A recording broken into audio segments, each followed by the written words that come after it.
Whenever someone attacks you verbally or puts you down because of who you are, because of what you believe in, you can use this as a learning experience and not react in such a way as seeing things in us against them, because that's what they are doing. Yeah, they are saying you are evil, and the only way you can be saved is through us.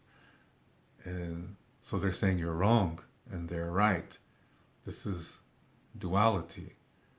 Duality is when you see everything in only two ways or two perspectives. And that tendency is that whenever you're presented with something in, with two perspectives, that tendency is to think, okay, which one is the right one and which one is the bad one. And that's when the mind closes. Because in Lakota Star Knowledge, there's at least three perspectives, always. Sometimes there's more. Oftentimes there is more. But there's always going to be at least three. Okay? So when this kind of thing happens, it's important to look at it as a difficulty. Because if we're like, oh, I got to defend myself, yeah? And then you're falling into that trap, yeah? They set a trap for you by telling you you're wrong, you're evil, and the only way you can be happy is to accept us. That's classic duality. And if we fight against that, then we become dualistic too. Because we're saying, no, I'm right and you're wrong. We're being just like them. And we've fallen to their level. Yeah? So we don't want to see things in levels, first thing. We want to see it as, okay, that's different. Yeah, this is me here, and that's a little bit different. And don't judge it. Yeah? They are already judging you. Don't judge them. The important thing is you have to have peace within yourself to think like this. And that means taking care of yourself physically, mentally, spiritually, emotionally, because those four parts connect to each other. So when you do your best in that, then you communicate in a healthy way from within yourself. Your heart and your mind are able to communicate to each other. Yeah, then that's really important. Then you look at this and try to see it as a learning experience. What can you learn from this and still have peace with whatever the situation is? You learn from it, because when you're learning something, especially in a healthy way, this is a blessing, because you are acquiring knowledge, which is going to lead to wisdom, and then you'll be able to help others with that.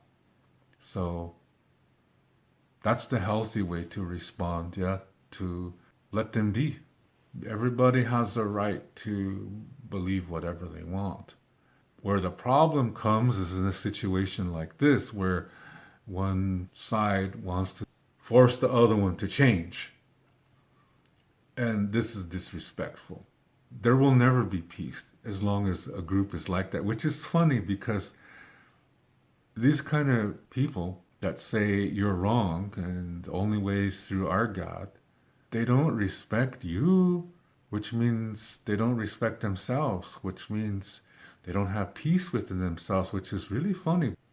I don't mean funny, ha ha, but funny, interesting, because they preach of peace, but only according to the way they see it. Yeah.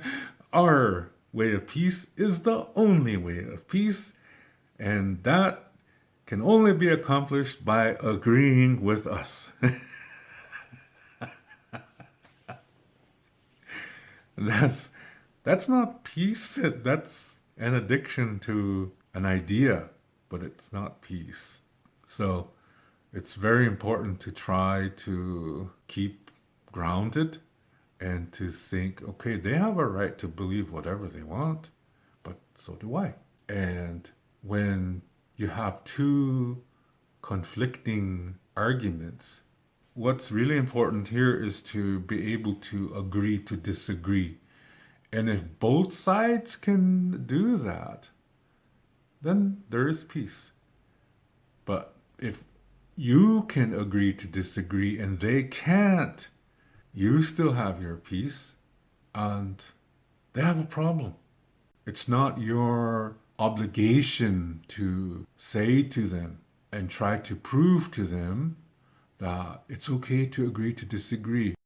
Because if you try to prove that, then you're dualistic. Yeah, because you're trying to now force your idea on them, even if it is healthy.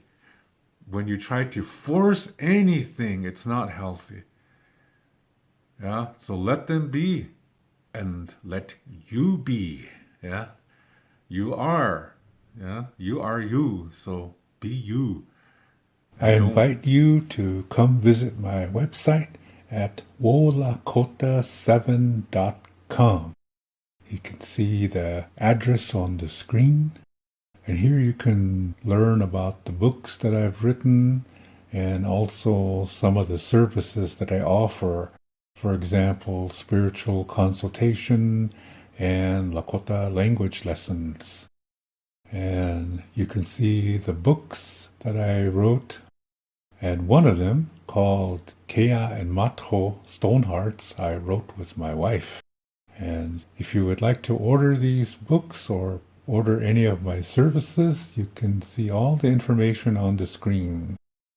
And for more questions, please write to me at the email address that you see at the bottom right of the screen.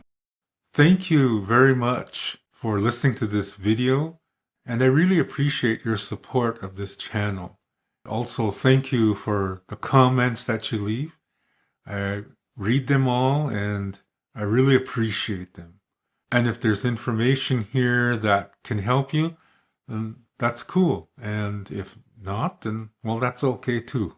And thank you very much for being a part of this community. I invite you to visit my other channel, which is called Lakota Language from the Heart. And I'm putting a link to it in the video description. So check out my new channel, which is exclusively about learning to speak the Lakota language from the heart. Everything is a circle.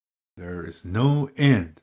So that's why we say until next time, which in Lakota is Doksha Ake.